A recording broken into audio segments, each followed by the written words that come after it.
Saudara, di tengah konflik yang masih berkecamuk di Timur Tengah, krisis minyak dan energi kini menghantui sejumlah negara.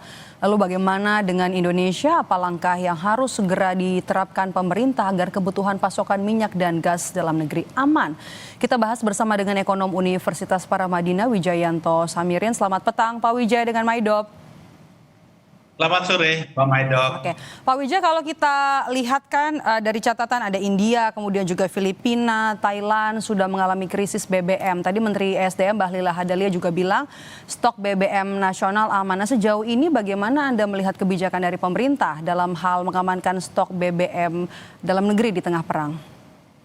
Ya, kita lihat memang situasi Indonesia berbeda dengan Filipina, Kamboja, Myanmar, Pakistan. Karena negara-negara itu, termasuk India, itu tidak mempunyai resources energi, sumber daya energi yang memadai. Mereka tidak punya batu bara yang memadai, minyak bumi, dan lain sebagainya, termasuk gas. Nah, kita punya cadangan itu, punya produksi itu, walaupun tidak bisa mencukupi seluruh kebutuhan, tetapi itu sangat membantu.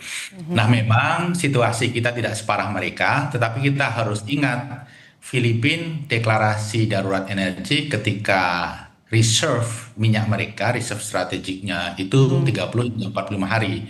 Nah, kita menurut Pak Bahlil 20 hingga 24 hari. Jadi angka yang relatif aman, tetapi kita tidak boleh berpangku tangan. Jadi saya sepakat pemerintah kemudian mencari alternatif sumber minyak yang lain untuk menutup hambatan impor dari Middle East yang jumlahnya cukup besar. Negara mana yang bisa dilirik, Pak Wijaya?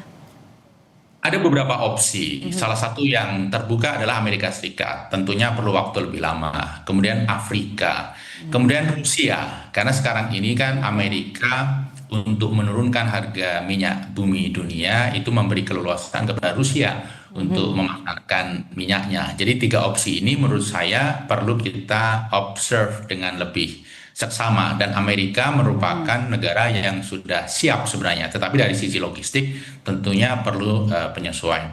Nah, di lain pihak selain dari sisi keberlanjutan supply, penghematan yang dilakukan oleh masyarakat kita itu juga perlu didorong. Sehingga ide work from home itu merupakan salah satu opsi yang menarik yang menurut saya perlu direalisasikan, tentunya dengan beberapa kebijakan detail yang perlu dibahas lebih lanjut. Oke. Sejauh ini kan bicara soal work from home, baru 1 hari nih yang diembuskan rencananya ya. Apakah 1 hari itu Anda lihat cukup untuk menghemat penggunaan BBM? Kira-kira bisa bertahan berapa lama?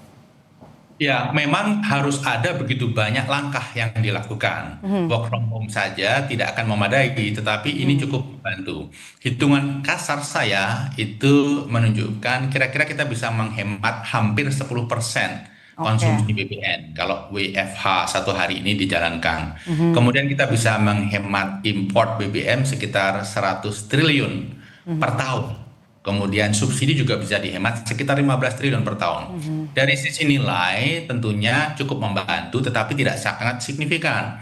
Tetapi kalau dikombin dengan berbagai pendekatan yang lain, saya rasa kita akan mempunyai solusi yang memadai. Karena perang tidak kunjung usai nih Pak Wijaya, apakah pemerintah Anda nilai perlu membuat skenario lain untuk bisa menjaga kondisi ekonomi nasional agar tidak ada inflasi? Saya rasa salah satu yang harus dijaga adalah fiskal, karena dampak kenaikan BBM ini kan ujung-ujungnya ke fiskal, dan fiskal adalah salah satu titik rentan ekonomi Indonesia. Hal yang lain, parameter makro yang lain itu cukup oke, kecuali fiskal. Jadi ini perlu dijaga betul. Nah, menurut saya selain menghemat penggunaan BBM, kita juga perlu melakukan realokasi spending di area yang sebenarnya bisa ditunda, digunakan untuk area yang secara langsung mengantisipasi jika krisis ini berkepanjangan, krisis Teluk maksud saya. Apa itu? Misalnya seperti MBG, kemudian Koperasi Desa Merah Putih, itu tetap dipertahankan, tetapi dengan efisiensi yang menurut saya perlu dilakukan secara cukup masif. Masih banyak ruang efisiensi di situ. Efisiensi masif seperti apa untuk bisa menjaga keseimbangan fiskal kita, Pak Wijaya? Dua hal tersebut saja, kalau dilakukan efisiensi yang masif, bisa menghemat luar biasa, 100 triliun lebih misalnya. Menteri Keuangan kan mengatakan efisiensi MBG bisa menghemat 40 triliun per tahun. Tetapi kan itu efisiensi, belum memasukkan faktor ketika target itu dilakukan rasionalisasi. Misalnya akhir tahun jangan 83 juta, tetapi cukup seperti saat ini saja. Atau bahkan lebih diturunkan, fokus kepada masyarakat yang betul-betul memerlukan. Jika MBG dipangkas 50% saja, dan saya rasa seluruh pihak masyarakat akan mendukung dan akan setuju, ini sudah merupakan solusi yang sangat konkret dan kita cukup aman dari sisi fiskal. Karena begini Mbak Maido, dalam situasi seperti saat ini, menerbitkan surat utang itu menjadi sangat sulit.